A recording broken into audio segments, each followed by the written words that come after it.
اللہ کے نبی ہیں، کیا دور اندیش ہیں۔ میرے اور آپ کے پیارے حبیب صلی اللہ علیہ وسلم کا ارشاد ہے، یہ عورت نیک بن جائے تو اس دنیا کی سب سے قیمتی دولت ہے۔ المرأة الصالحة متاع الدنیا متاع وخیر المتاع المرأة الصالحة،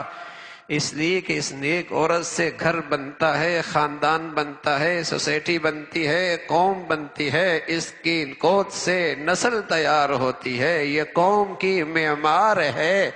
اگر اس کے جسم پہ شرم و حیا ہے تو اس کے کوکھ میں پلنے والا بچہ جب دنیا میں آئے گا تو شرم و حیا کا لباس پہن کے آئے گا، اور اگر اس کا جسم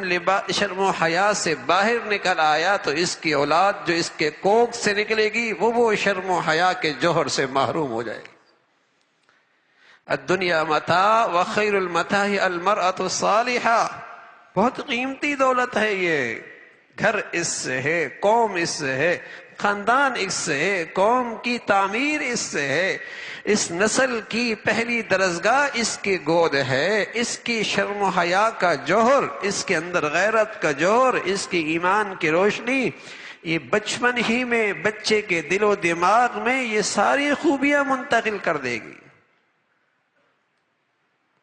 اور اللہ کے نبی فرمان لگے کیف بکم اذا فسق فتیانکم، وہ وقت بھی کیسا ہوگا جب تمہارے نوجوان سرکش ہو جائیں گے اور تمہاری عورتیں شرم و حیا کی ساری حدیں پھلانگ جائیں گے۔ اللہ کے نبی ہیں، آپ سے بڑھ کر کون فتنوں سے باخبر ہو سکتا ہے؟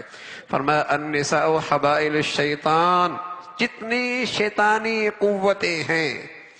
جتنی مسلمانوں کے دین اور ایمان کے دشمن طاقتیں ہیں، ان کا سب سے بڑا ہتھیار عورت کو خراب کر دینا۔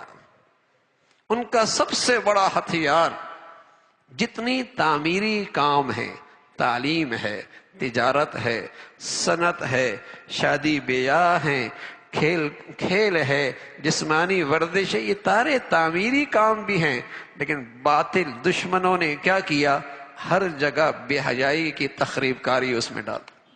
ہر جگہ بے حیائی کا زہر اس میں ڈال دیا تاکہ کوئی بھی تعمیری شکل تعمیری نہ رہے، اس میں تخریب آ جائے، اس میں بربادی اور ہلاکت آ جائے۔ اللہ کے نبی کہنے لگے النساء حبائل الشیطان، جتنی شیطانی قوتیں ہیں ان کی تمام تر توانائیاں اس کے گرد گھومتی ہیں۔ وہ فلاحی کام کریں گے، وہ تعلیمی کام کریں گے، وہ تجارتی کام کریں گے، ہاں وہ کھیل اور کی شکل اختیار، جو بھی شکل اختیار کریں گے وہ عورت کی بے حیائی کے لیے یہ ہتھیار ضرور استعمال کریں گے۔ اللہ کے نبی ہیں النساء حبائل الشیطان، اس لیے کہ جب یہ گھر سے نکلی اور اس کا شرم و حیا کا پردہ چاک ہوا تو پھر گھر نہیں رہا کرتے، خاندان نہیں جڑا کرتے، نسلیں نہیں بنا کرتی، آنے والی اولاد کے کردار نہیں سنورا کرتے۔ قوموں کا مستقبل دیکھنا ہو نا، قوموں کا مستقبل دیکھنا ہو تو یہ دیکھ لو، یہ دیکھ لو اس کی نسل کے اخلاق کیسے ہیں،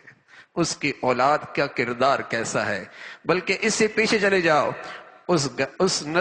قوموں کا مستقبل دیکھنا ہے تو یہ دیکھ لو اس قوم کی عورت کو اپنی ذمہ داری کا احساس کتنا ہے، اپنی اولاد کی تعمیر اور تربیت کی فکر کتنی۔